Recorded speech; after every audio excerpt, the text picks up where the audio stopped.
చాలా మందికి అన్నం తిన్న తర్వాత చివర్లో ఒక్క ముద్దైనా పెరుగన్నం తినాల్సిందే. దీనిని తీసుకోవటం వల్ల కలిగే లాభాలేంటో ఇప్పుడు తెలుసుకుందాం. పెరుగులో ప్రోబయోటిక్స్ ఉంటాయి.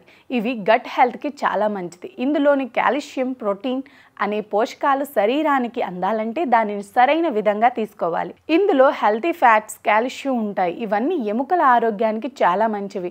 ఇవి కండరాల ఆరోగ్యానికి కూడా చాలా మంచిది. ఇందులో విటమిన్ B12 ఉంటుంది.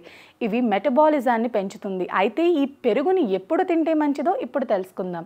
ఎక్స్పర్ట్ న్యూట్రిషన్స్ ప్రకారం ఉదయాన్నే ఓ కప్పు పెరుగు తింటే మెటబాలిజం పెరుగుతుంది, ఎనర్జీగా ఉంటారు. పెరుగులోని ప్రోబయోటిక్స్ జీర్ణశక్తిని పెంచి గట్ హెల్త్ని కాపాడుతుంది. ఇందుకోసం హాల్ గ్రెయిన్ సెరల్స్తో కలిపి తీసుకోవచ్చు. మధ్యాహ్నం పెరుగు తినటం వల్ల కూడా చాలా లాభాలున్నాయి. ఇందుకోసం హోల్ గ్రెయిన్ సీరియల్స్తో కలిపి తీసుకోవచ్చు. మధ్యాహ్నం పెరుగు తినటం వల్ల కూడా చాలా లాభాలున్నాయి. ఆకలి తీరుస్తుంది, రోజులో కోల్పోయిన పోషకాలను అందిస్తుంది. ఒక కప్పు పెరుగును తింటే అప్పటి వరకు కోల్పోయిన ఎనర్జీ అందుతుంది. రాత్రుళ్ళు పెరుగు తినటం వల్ల కూడా చాలా లాభాలు ఉన్నాయి. పోషకాలు అందుతాయి, గట్ హెల్తీగా ఉంటుంది.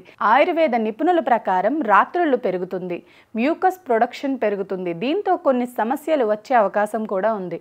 అందుకోసం రాత్రుళ్ళు పెరుగు తినాలనుకునేవారు మజ్జిగలా చేసి తీసుకోవటం మంచిది. సాధ్యమైనంత వరకు ఉదయం, మధ్యాహ్నం పెరుగు తింటే చాలా లాభం ఉంటుంది.